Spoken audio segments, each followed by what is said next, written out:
सभी पत्रकार बंधुओं को नमस्कार। ये प्रेस वार्ता एक बड़े ही अहम बिंदु पे की जा रही है। 27 अक्टूबर का जो दिन है, ये एक ऐतिहासिक दिन है,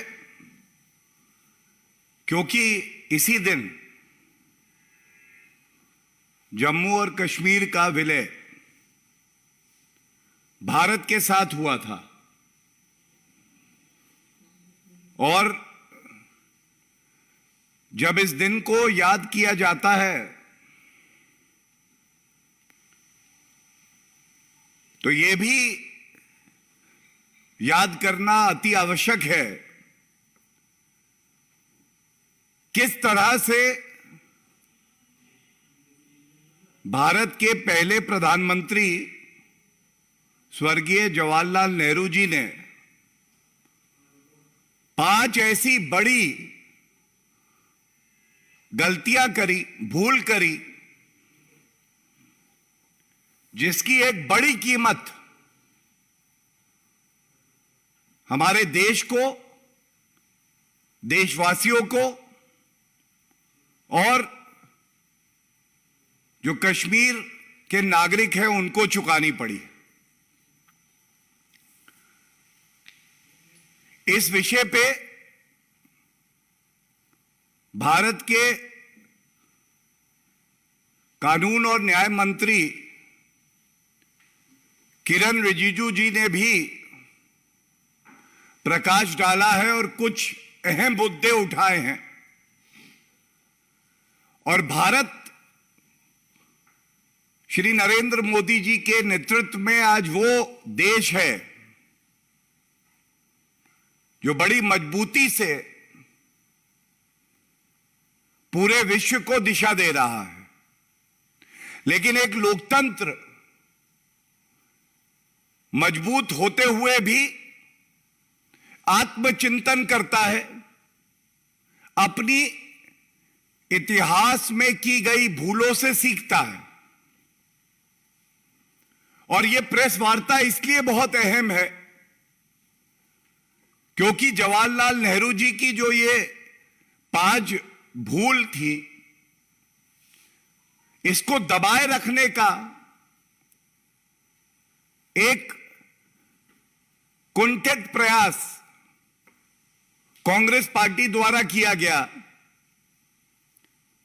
जिसमें झूठ फैलाया गया और सत्य को दबाया गया। जो सबसे बड़ी बात आज की प्रेस वार्ता की है कि कैसे कांग्रेस पार्टी द्वारा और स्वर्गीय जवाहरलाल नेहरू जी द्वारा अपनी निजी महत्वाकांक्षा को प्राथमिकता दी गई और देश हित को अनदेखा कर दिया गया। और इसका परिणाम क्या है? इसका परिणाम यह हुआ, जब कश्मीर के शासक राजा हरि सिंह वो चाहते थे कि जुलाई के आसपास, उन्होंने लिखा कि हम विलय चाहते हैं, इंस्ट्रूमेंट ऑफ एक्सेशन साइन करना चाहते हैं। और ये मैं बड़ी जिम्मेदारी से कहता हूं, नेहरू जी के खुद के शब्द हैं, शब्दशाह कोट कर दूंगा अंग्रेजी में।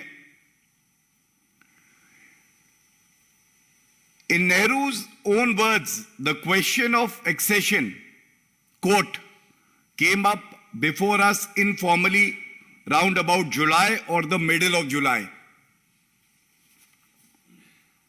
तो ये सवाल पूछा जाएगा कि जब ये जुलाई में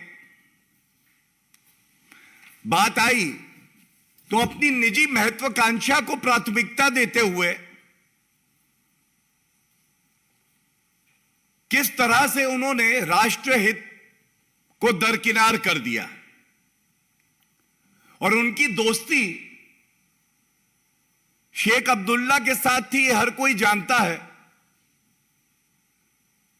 दोस्ती ऐसी निभाई जिसकी वजह से आजाद भारत ने आक्रांता देखी पाकिस्तान द्वारा, द इन्वेजन बाय पाकिस्तान,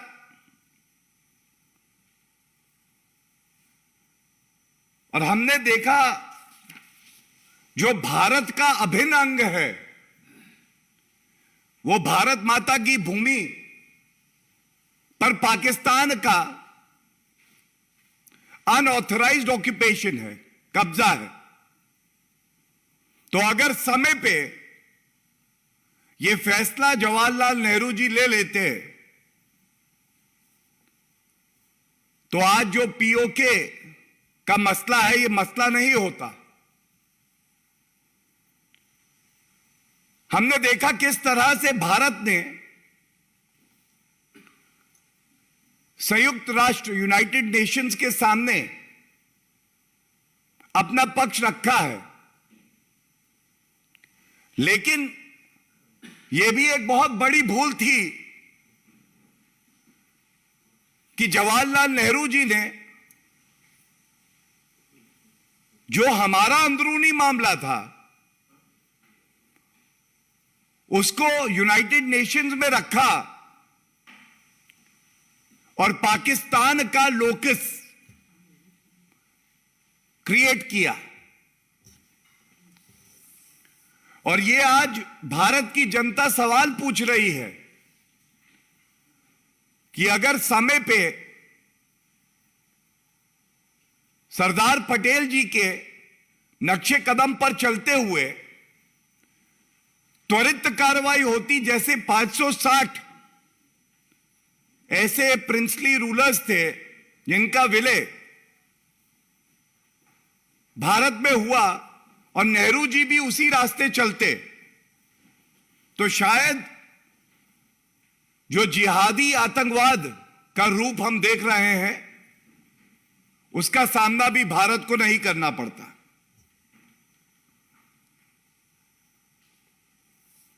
और कुछ माह पहले हमने देखा था किस तरह से जो सच्चाई थी जिसको पुनः कांग्रेस ने ही दबाने का प्रयास किया, हमारे कश्मीरी पंडित हिंदू भाई बहन जिस तरह से प्रताड़ित किए गए, उनके अपने घरों को छोड़कर कश्मीर को छोड़ना पड़ा, यह भी शायद ना होता।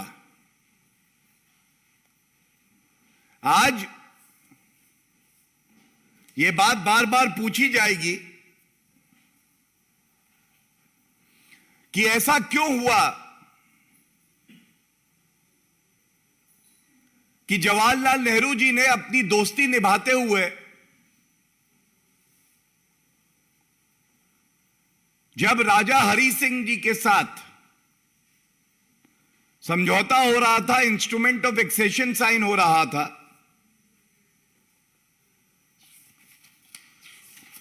तो उनके शब्द हैं, पाकिस्तान का इन्वेजन होता है, राजा हरि सिंह जी मदद मांगते हैं भारत से। लेकिन दुख की बात यह है, जवाहरलाल नेहरू जी बिल्कुल स्पष्ट शब्दों में कह देते हैं, और मैं पुनः कोट करूंगा जो कहा गया, I suggested to you the urgency of taking some steps like the formation of a provisional government. Sheikh Abdullah, who is obviously the most popular person in Kashmir, might be asked to form such a government. देश की अखंडता को ध्यान में नहीं रखा, जो अपनी निजी महत्वाकांक्षा है और जो अपनी मित्रता थी उसको ध्यान में रखा। और ये लोकसभा में जो उनके शब्द हैं वो भी आपके समक्ष रख देता हूं। 1952 में जवाहरलाल नेहरू जी कह रहे हैं, I remember it must have been the 27th of October. After practically an all-day sitting in the evening, we came to the conclusion that in spite of all the risks and dangers involved, we could not say no to the appeal that was made by the then ruler,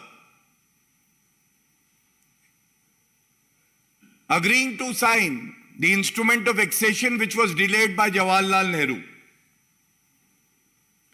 और एक ऐतिहासिक भूल जो जवाहरलाल नेहरू ने करी, उस ऐतिहासिक भूल का सुधार, ऐतिहासिक सुधार किसी ने किया तो वो देश के प्रधानमंत्री श्री नरेंद्र मोदी जी ने, जब अनुच्छेद 370 को निष्क्रिय किया गया संशोधित करके 5 अगस्त 2019। ये वही लोग हैं जो कहते थे आर्टिकल 370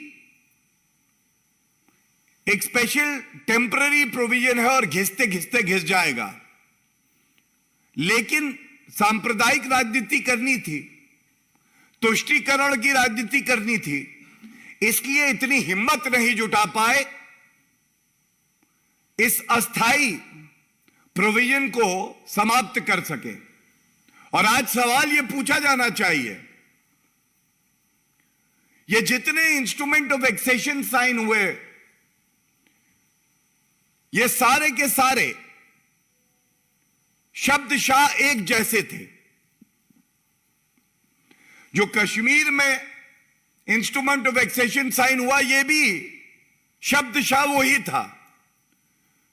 फिर जब संविधान रचा गया तो जवाहरलाल नेहरू जी अस्थाई शब्द ले आते हैं, स्पेशल प्रोविजन ले आते हैं, और जिसकी वजह से बहुत कीमत चुकाई है इस देश ने। यह सवाल लाजमी है आज, जो गलतियां कांग्रेस पार्टी ने करी हैं उसकी कीमत हमारे देश ने चुकाई है, और उसका सुधार जो हुआ है वो भारतीय जनता पार्टी की सरकार कर रही है।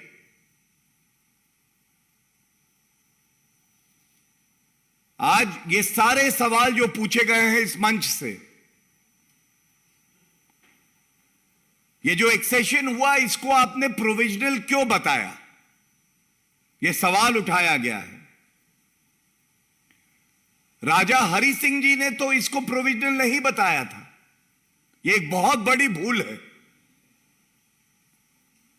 एक और भूल जो है जिसपे मैंने अभी प्रकाश डाला, जब ये हमारा अंदरूनी मामला था तो इसको यूएन क्यों ले जाया गया। और जो सबसे बड़ी बात है, ये जो सारी रियासतें थी इनका विलय भारत में हो रहा था इंडिपेंडेंस एक्ट के तहत। तो इंडिपेंडेंस एक्ट में प्लेबिसाइट कराने का या अप्रूवल लेने का कोई प्रावधान नहीं था। यह उपज थी कांग्रेस पार्टी के नेतृत्व की, खासकर जवाहरलाल नेहरू की। और बड़ी जिम्मेदारी से मैं बताऊं, लौह पुरुष हम सब जिनका आदर करते हैं, सरदार पटेल, उनकी सहमति इसमें नहीं थी। ये जो अनुच्छेद 370 प्रस्तावित किया गया, इसके लिए घनिष्ठ थे जवाहरलाल नेहरू जी के एन गोपाल स्वामी अयंगर, इनको लाया गया। तो आज ये भी एक सवाल है कि ये जो पॉपुलर अप्रूवल लिया जाएगा, ये उपज जवाहरलाल नेहरू जी की ही थी। और मैं केवल एक बात कह के अंत करूंगा, कांग्रेस अभी भी बदली नहीं है। जो बांटने की सोच है वो अभी भी वैसी ही है। जब अनुच्छेद 370 को संशोधित करने के लिए बिल लाया गया, याद आता है कि मंत्री अमित शाह जी ने कश्मीर के मुद्दे पे कहा, जान दे देंगे लेकिन 1 इंच भूमि नहीं देंगे। तब नेता सदन कांग्रेस पार्टी के अधीर रंजन चौधरी, उनका वक्तव्य मेरे हाथ में है, उन्होंने यह पूछा कि यह संशोधन आप कैसे ला रहे हैं। यह संशोधन इसलिए नहीं आ सकता है क्योंकि यह मामला संयुक्त राष्ट्र में लंबित है। यह साफ दर्शाता है कि अगर कोई प्रयास भारत को मजबूत करने के लिए किया जाएगा और संविधान के दायरे में रह के किया जाएगा, तो भी कांग्रेस पार्टी उसका विरोध इसलिए करती है क्योंकि उनको अपनी ओछी और घटिया राजनीति करनी होती है। आज के दिन ये सवाल पूछे जाने चाहिए, आत्मचिंतन होना चाहिए। और जिस कांग्रेस पार्टी ने यह ऐतिहासिक भूल करी, लाखों लाखों भारतीयों को कष्ट हुआ, वो विस्थापित हुए, लोगों की जानें गईं, आज कांग्रेस पार्टी को पूरे देश से माफी भी मांगनी चाहिए। बहुत बहुत धन्यवाद।